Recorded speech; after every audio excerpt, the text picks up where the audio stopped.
Alright, well I said I was going to do a Clan Invasion box set unboxing video, so here we go. Gotta get the thing open. It's that beautiful thing right there. I can't even see that now. I'm going to put this over here. Alright. First things first. We have a Battletech short story. This one looks like it's going to feature some elementals. We shall see. Well, we won't. I will. I'm going to read this later. But in each of the Game of Armored Combat, the expansion that came with a Wolverine and a Griffin, both of those have had a short story in it. I actually quite enjoyed those. I believe both of them involved the Grey Death Legion and Carlisle Sr. I don't remember what his name is at the moment, but it's not Grayson. It's Grayson's dad. So, I'll read that before too long. Sorry for the shininess. I have some overhead lighting in my basement, and that's where I do my filming. Alright, we have some Alpha Strike cards and pilot cards. I'm hoping that these pilot cards are not the same ones that come with the mechs in other packs, so that these are unique to the box set. I'm having just so much fun trying to get this thing out of the plastic. I'm struggling right now. We'll come back. Okay, child-proof container has been removed. This is Joshua Ward of Clan Wolf. He is I understand this to be, that's the gunnery and this is the piloting, so he's a 1-2. He's an elite or a legendary mech warrior, depending on what you want to claim. Oh, there's another Clan Wolf Edora. Pilot skill, gunnery 2, skills 3s. Gunnery 2, piloting 3. They're both of Clan Wolf. This one's of Golden Kashyyyk, and then this one is of Alpha Galaxy. There are 4 Timberwolf pilots that we have new cards for. That's pretty cool. We have, looks like we're going to have 4 Executioner pilots too. I think the pattern continues with 4 Adders and 4 Novas and 4 whatever the heck this thing is. Grendel. That's what that thing is. Or a mongrel, depending on what you want to call it. Alright, and then we have our Alpha Strike cards, which have the... Why do I only have 4? Where's my 5th one? There it is. So we have the Prime variants for each of these. I'm going to assume that whenever I flip these over, we're going to have the A variants of each mech. We do. Sweet. So, easily one of the favored light mechs among the clans, because it just is a punishing machine. This is an Adder Prime with 3 short, 3 medium, 3 long, 1 overheat, energy, omni, and overheat long for 30 points. This is at skill 4, by the way. Adder A is 4 for medium, 3 for long, nothing for overheat. But this is the missile variant. You've got IF2, Lerm 2 at all ranges, and this one's 35 points in place of the 30 point. Pretty good alternative. We'll put that right there. The Executioner Prime does 4 at all ranges. Not anything to be overexcited about as far as clan mech goes. 51 points, but it is 10 movement and 8 jump. It has jump 1, which means you're going to get to use the you're basically not going to lose your TMM if you jump. Because whenever they've got a split profile, that means that their jump is either reduced or improved, and his is reduced compared to his ground move, but it's not reduced enough to where he's going to lose his 2 TMM whenever he jumps. And then the Executioner A gets a little bit better. It now does 5 damage at Schmedium, and Schmedium is short and medium.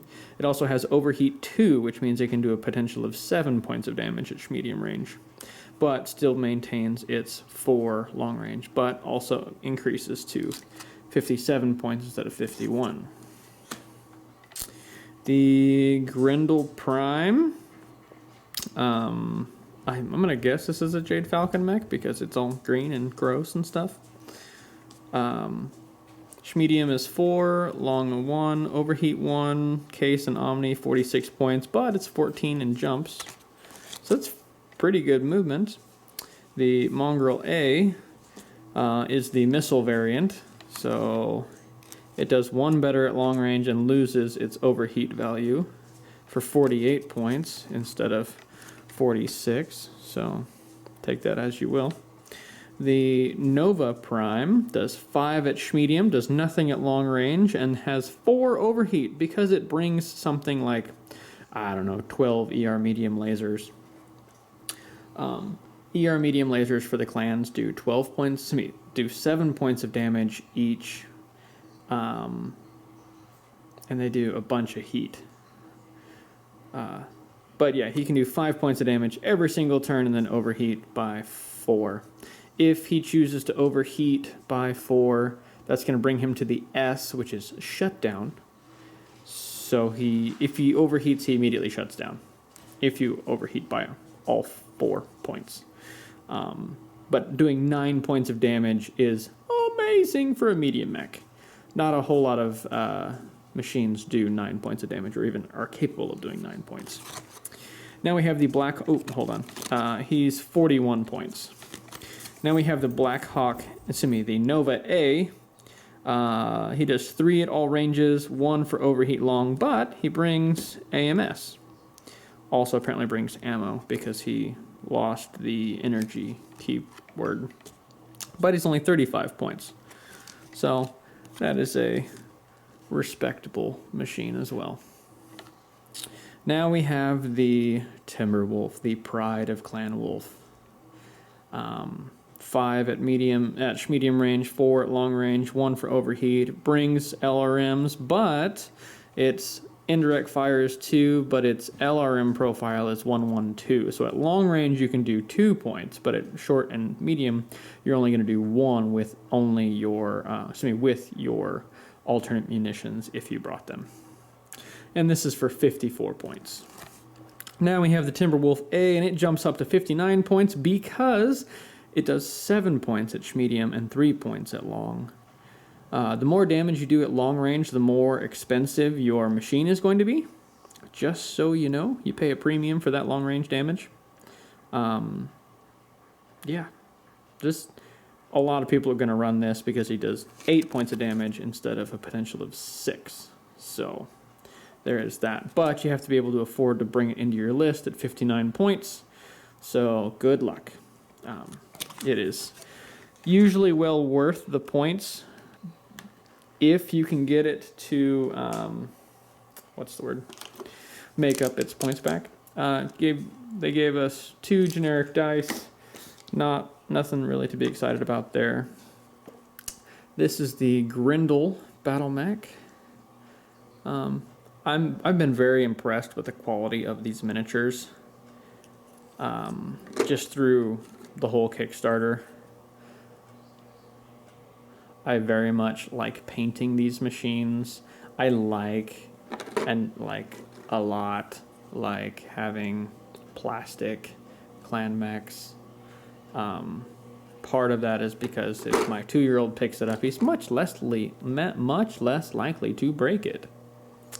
I also have a tendency to jump onto terrain I should. Yeah, there's that bevy of medium lasers. It's so awesome. but all of his weapons are arm mounted, which is not unlike many clan mechs. And here's your adder. The adder is a 35-ton mech that brings 2 ERPPCs, a flamer, and a targeting computer as the prime variant. And now we have these little jewels. I'm going to get into these guys here soon. I think I'm actually going to do them as their own video. They're going to sit over here. But you get 2 points of elementals. Elementals are clan battle armor. They're like, I want to call them super troopers, but they have nothing to do with the movie. These guys are elite warriors. It is not focusing on these guys, which is really kind of making me mad right now. Because they're beautiful. Oh, maybe I gotta back it up real quick. Oh, maybe. There we go. That's actually better. So yeah, these guys are fantastic.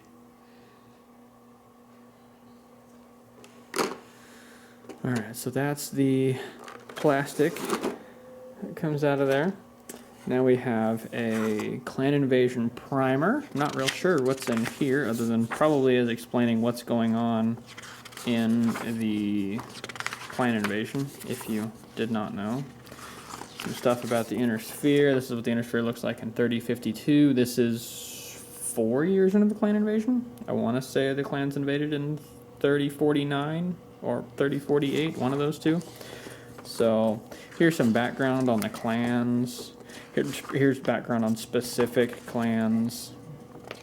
You have the 5 invading clans, and then you have 3 of the reserve clans. Excuse me, 4 invading clans, and then 3 of the reserve clans, which are Diamond Shark, Nova Cat, and Steel Viper.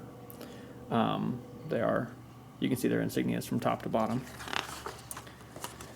Alright, now we get into some of the Glossary of Terms, because the clanners are weird and have all kinds of ritualistic elements to their society, which actually is pretty cool as far as lore goes.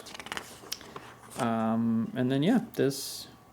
Oh, then it starts to name out which planets belong to who. And 3025 and 3052. So there we go. Explains a little bit more about Omnimax and Elementals. Gives you a little bit of some information on what you might need to be able to play these games. The Clan Invasion Technical Readout is a great source book. It gives you all of the clan mechs and their configurations. Well, maybe not all of the clan mechs, but the Clan Invasion mechs, which are their frontline omnis. And then you have the Battlemech manual, which is all of the rules that you need to be able to play tabletop classic Battletech.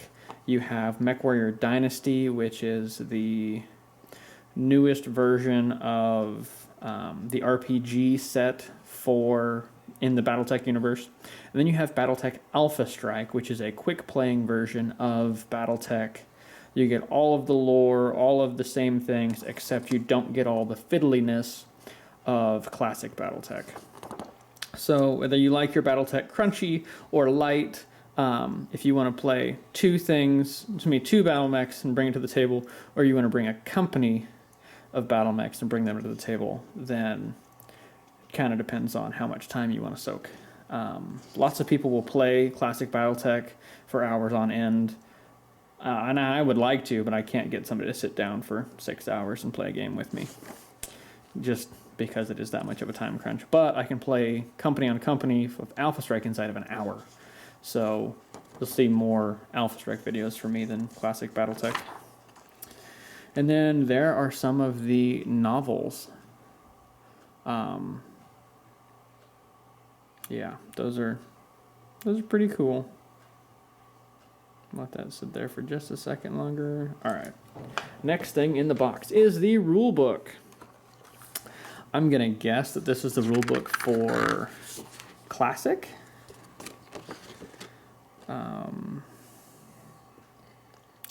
Just kind of looking at it thinking, yeah, because it starts to talk about specific weapons and specific components, that this is probably going to be more in line with classic Battletech, which would be information and more things from a game of Armored Combat. I keep calling it classic because I've been playing Battletech since the 90s. My dad's been playing since before that. Yeah, this is much more in line with classic Battletech. So you have the specific weapon that you have. You've got the heat for them, the damage, minimum ranges if they're there. You'll see the only thing in the clan arsenal for this, at least what's listed here as a minimum range, is the gauze rifle because it goes out to 23 hexes. So, and it's a giant magnet gun. And inside your minimum range, it takes a little bit more skill to hit things at that range because it's more difficult. But those of you familiar with Classic will notice that the clan LRMs don't have a minimum range, where Inner Sphere LRMs do. I don't know why the clan autocannons aren't mentioned here, but actually, nope, that's just Inner Sphere equivalent stuffs. Yeah. So this seems to be more attuned to, this is how elementals are going to function. There's a specific section in there just for elementals and how they function on the tabletop, which is great because they have anti-mech attacks and they will just destroy a battle mech if they get close enough to it. Mostly because they can target specific components and go, hey, now your arm doesn't work, or I have removed the mech warrior. We have 60 tons of salvage now.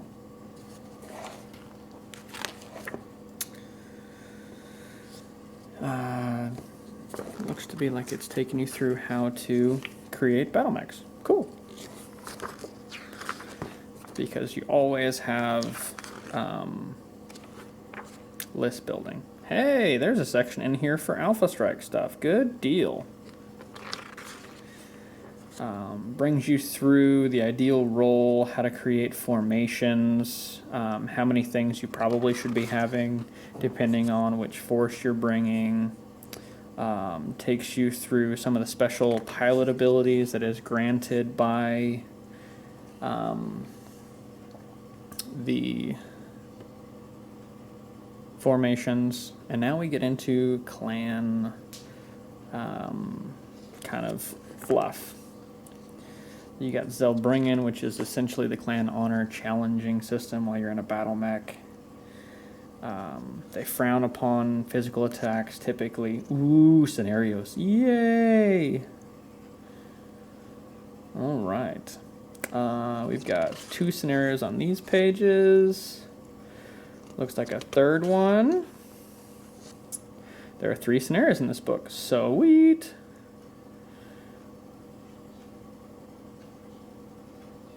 Gives you some additional rules to play with, variations on how to play. Cool. Then you got some pretty artwork here from Sporting Clan Wolf, because they should, because they're the best clan. Ha ha ha. Suck it, Falcons. Oh, you're here too. Well, there you go. That's that book. And now we get into some record sheets. This is the Adder and Adder A. This is the Mongrel Prime and A. Nova Prime and A. So the same information that you were given in the Alpha Strike cards are now presented in the classic Battletech crunchy bits, where you have specific... words are hard, guys. I'm struggling today. You get more specific information into how all this stuff works. Oh, here's these dirty free birth information. What? I'm gonna guess this is all the stuff from the Armored Combat box set. It looks to be that way, especially if there's a Battle Master on this last page. Well, a Battle Master and an Awesome. There's another Thunderbolt, there's the Awesome, there's the Battlemaster. So yep, that's the 2 box sets that Catalyst has released recently. Ooh, here's a poster. This is the Inner Sphere as of 3025, before the clans invaded. Oh, so much information here. Teeny tiny print. Can we read any of this? That dot in the middle. Nope, that's not the middle. There's the middle. That's Earth. Terra, as known in lore. And on the other side, I'm going to flip this thing over, is the 3052 map. Ta-da! Clan Invasion Corridors. There you go. Labeled from left to right, we have the Clan Jade Falcon, Clan Wolf, Clan Ghost Bear, and then Clan Smoke Jaguar. Yeah, obviously you can see who's better at this, because Wolf has a lot more planets in their corridor than any other clan. Ha ha ha. I'm not biased at all. Oh good, I'm glad we got another one of these. This is a quick reference chart that helps identify and keep track of all of the modifiers that you're going to need to be able to play classic Battletech, to include how you're supposed to go through your physical attacks, your heat, your hit location table, your special conditions that you're going to run into, whether it be how far the target has moved, whether the attacker has ran or is laying down, whether they've taken sensor hits or specific damage to some of their components, like a shoulder actuator that creates a more difficult situation to hit with weapons that are in those arms. You've got cluster hits tables, you've got piloting skill tables, movement cost charts, punch location, kick location, different levels and how to compare those, and then your facing after your fall. One of the nice things about these tables are if you run into a situation to where, let's take pilot skill roll, for example, if something on this list has happened to your battle mech, like, I don't know, you took 20 points of damage in one phase, so it'd be either the shooting phase or the physical phase, then you're going to have to make a piloting skill roll. So if you can find the situation that's happened on the chart, then you know you're going to have to make a roll. Now, it may not be modified, but you're going to have to do it. So, like, oh, I missed with my kick. Well, I have to make my piloting skill roll, but it's at a modifier of 0, which is right there. So, but it's there. So, yeah. Now we have some more standees. These are just the clan standees. It looks like we've got 2 of each of the clan mechs. And then here's their backsides. And then flippable terrain additions. Ooh, we've got rubble. That's a new addition. We didn't have rubble in the last one. We did have some rough terrain, but it wasn't rubble. So that's pretty good. And now we have a map. Oh, these beautiful... Ooh, we have 2 maps. Good deal. I wonder if they're double-sided. Yay! I like double-sided maps. I get twice as much use out of them. And so do you. These maps have just been absolutely beautiful. The level of detail that they are paying to these maps is superb. Yeah, this is a very hilly map. Now, the one thing I will say about these maps that they've given us is that there's a lot of terrain on them. Not very many of these maps have lots and lots of open space. Apologize, this is upside down. It's harder to read that way. Here you go. The open terrain is left unmarked.